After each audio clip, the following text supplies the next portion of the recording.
Greetings, YouTubers. Howdy. Welcome back to another episode of the Chog Blog.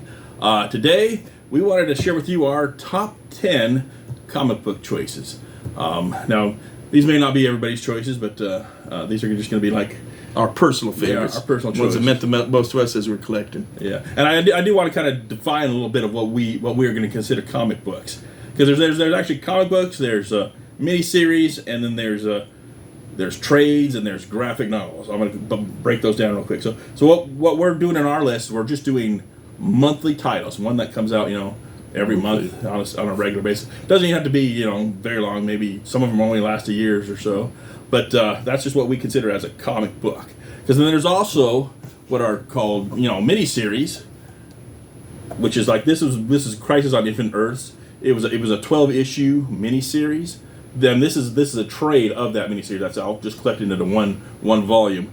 We're in a future episode we're going to do another list just of the best miniseries, because there's a lot that I know people are going to say they should have been on this list, but we're going to save those for the miniseries. Watchmen. Yeah. And then this is what's considered a graphic novel. What I consider a graphic novel. This is one of the Sin City ones by Frank Miller. And what this is, it's just a self-contained story. It's all in one volume, which basically means it's a novel with pictures, so it's a graphic novel. Because a lot of people will call these trades, a graphic novel. But that's actually just a collection of comic books, which I do not think comic book should be a dirty word. I know a lot of people in the collecting community say, "Oh, wow, I don't read comic books. I read graphic novels. Drink my tea. I'm fancy." Yeah, I know. Bill Maher thinks everyone that reads comic books is an idiot, but I mean, We're all geeks. Let's accept it. Yeah. I don't mind. I'm gladly admit that I'm an adult that reads comic books.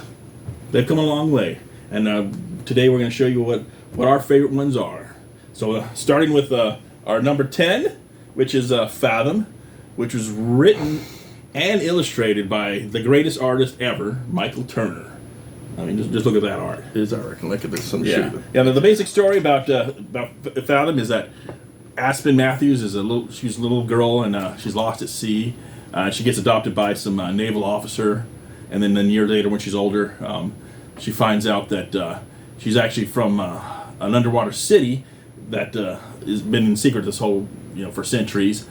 There's actually two factions in the city. They have really advanced technology. The designs are really cool too. I love the designs of the cities, their ships. Yeah, and then of course, the majority of people want to have peace with the surface world, as they call it. But there's also another faction that just wants to kill all humanity, because they know that they're going to destroy the world. It was always great getting a monthly dose of Michael Turner art with a great story. And then next on our list is Gen 13, which was created by Jim Lee, the great Jim Lee, and Brandon Choi. Basically, it's a story about these teenagers that are genetically enhanced, and they break it out of this high-tech prison, and then they just go on their adventures, and Bunch of soldiers chasing after them, trying to bring them back. The first few years the art was done by J. Scott Campbell, who's another one of our favorites. Can't go wrong with J. Scott work. And it was just a really fun series. I mean, like Grunge and Roxy, they were like two of my favorite characters, just because they're so played off each other very well. Yeah, they were some great characters. So it's a really great read. All right. And then next on our list, we have X-Men. Of course, that's going to be a lot of people's favorite X. But X-Men has kind of a special place in my heart, because it's what got me started on collecting comic books. I mean, we had read comics when we were kids, but we didn't take care of them. Read them, throw them in a cupboard, and they're thrashed. Well, we would kind of keep them in a stack, but yeah, they did end up getting thrown away. I wish I still had that Spider-Man with the first appearance of Hobgoblin. Yeah, with the tattoos. But I didn't keep that mint. Yeah, I used the tattoo. Yeah, but I think it was in the year 92 it was. I was just in a Walgreens, and I saw the cover to X-Men 281, which is by Wallace Portacio. It has, Jean Grey and Storm, and it was just a cool cover. I looked at that cover, and I was like, damn, that is a cool looking artwork. And I picked it up, and I started flipping through it. I just saw the artwork. I was like, man, I'm gonna buy that. And at the time, I didn't even know there were adult collectors collecting comic books. But they're still just for kids. Yeah. I started buying all the X-Men comics, and then of course, actually a month later, I met another guy that was in his 40s. That he also lived in California, and he actually said he started collecting comics at the same age I did. And he had like a price guide of stuff, and I was like, looking through it. I was like, holy cow, this stuff's going for money. I was like, I didn't even know people were collecting comics, and that's the Haven't stopped since. Haven't stopped since. Yeah, it's an addiction. Got 11,000 comics, and all thanks to one X-Men comic that caught my eye in some random Walgreens, which is so weird. All right, and next is Witchblade. And again, this was originally, the original art was by Michael Turner. It was created by Mark Silvestri because she appeared in Cyberforce. But yeah, that was our introduction to Michael Turner. And the thing I like about Witchblade is that she was such a strong female character. That's one of the things I really like in comic books is like the strong female characters like Wonder Woman, Supergirl, Batgirl. See, even when we were collecting like a million titles at a time, we were always getting the female titles like Batman, Lady Death. Yes, Yeah. Batgirl, Supergirl, Wonder Woman. We got JLA, but we didn't like read Superman and Batman regularly. There was just too many, so we were just focusing on the female characters because I love female characters in comics. All right, and the next one, this one will be on a lot of people's lists, but this is one of our all-time favorite comics. This is Lenore by Roman Dirge. Now this one, I'll have to tell you the story of how we got introduced to this. When we were working for a company called IXE, myself, Daniel, and my dad were at Universal Studios. After we'd gone on all the rides, we went to the City Walk, go get some lunch, and then we stopped by there's a little collectible store. Was it a Dark Horse? Yeah, Dark Horse store. Like things from the outer world or something. They have a whole bunch. They have all their collectibles are really grossly overpriced, but they have a lot of comic books too. But we were flipping through the comics and we just hear our dad over in the corner, and he is just laughing his butt off. We're like, what the heck is Dad laughing? It's so funny about. So we go over there and he's reading this comic called Lenore. We've never heard of it before.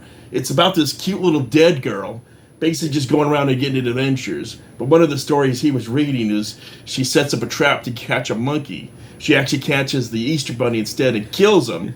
So she's got to dress up like the Easter Bunny and go hand out the Easter eggs. It's really twisted stuff like that, but it is so funny. I mean, it's great. Once we got that comic, we bought it immediately and read it. Then we went to the comic store and we found every other issue we could get.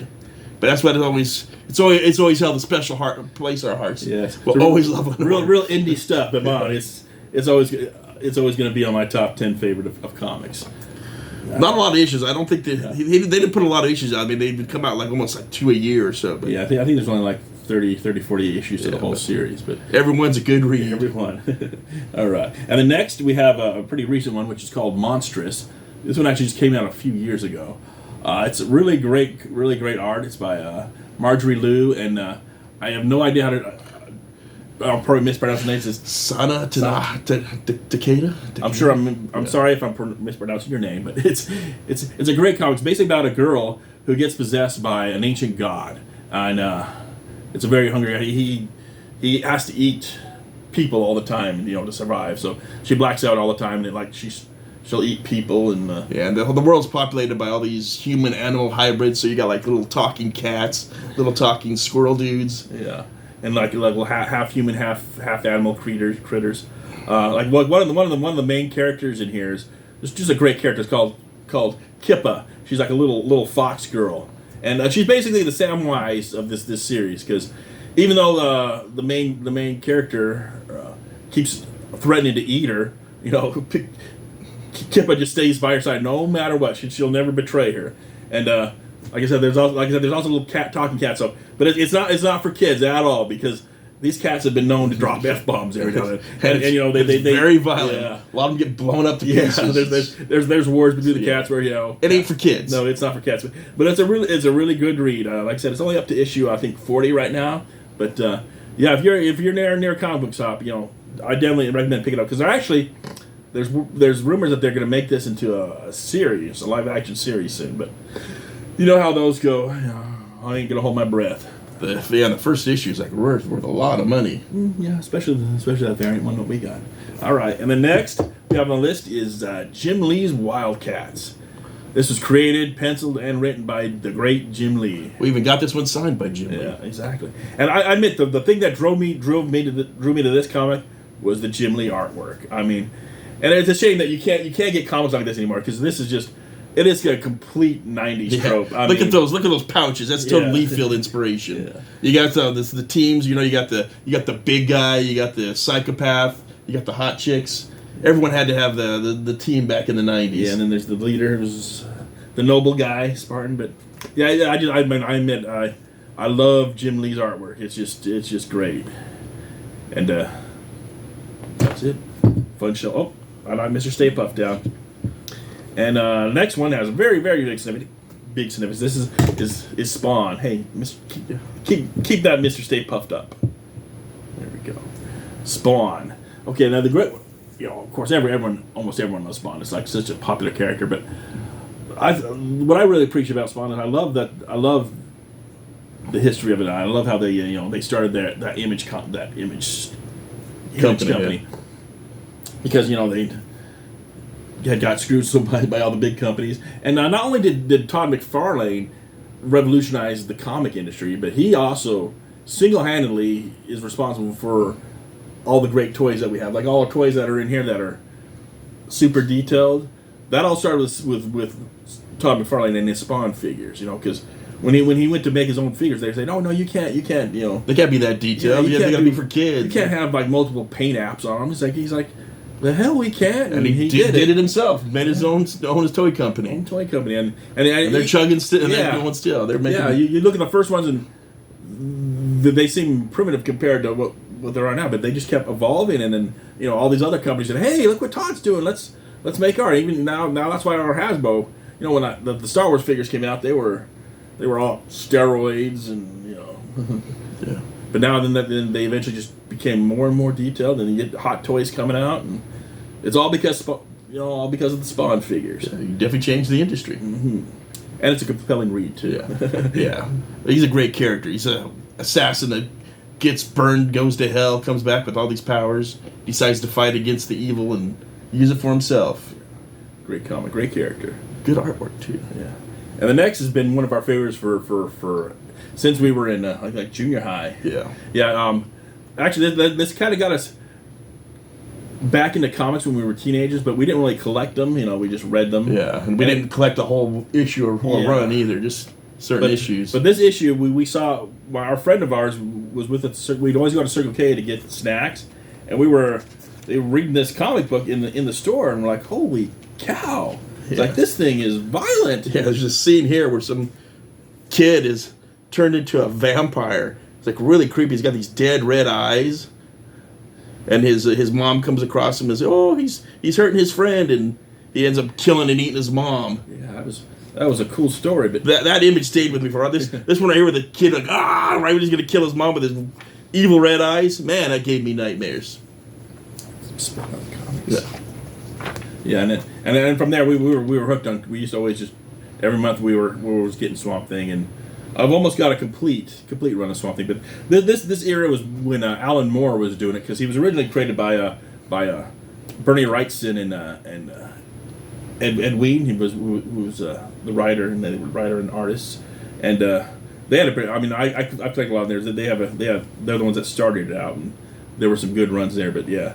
Alan Moore had a really good run on that Swamp Thing, which is kind of what got us interested in comics, because then we started getting because they showed us comic could be really, really suspenseful and really adult. Yeah, I mean, that kind of led us to getting our a lot of our trades, like got us into Watchmen and Epic and Heavy Metal. All right, and of course our number one pick on our list is Preacher. And this is number one. Wasn't even close. Yeah, I mean, this was number one. We debated about where some of these would be in the list, but there was no debate about Preacher. It is by far the best comic book I have ever read or will ever read. The best writing, the best characters. Yeah, it's by Garth Ennis and Steve Dillon.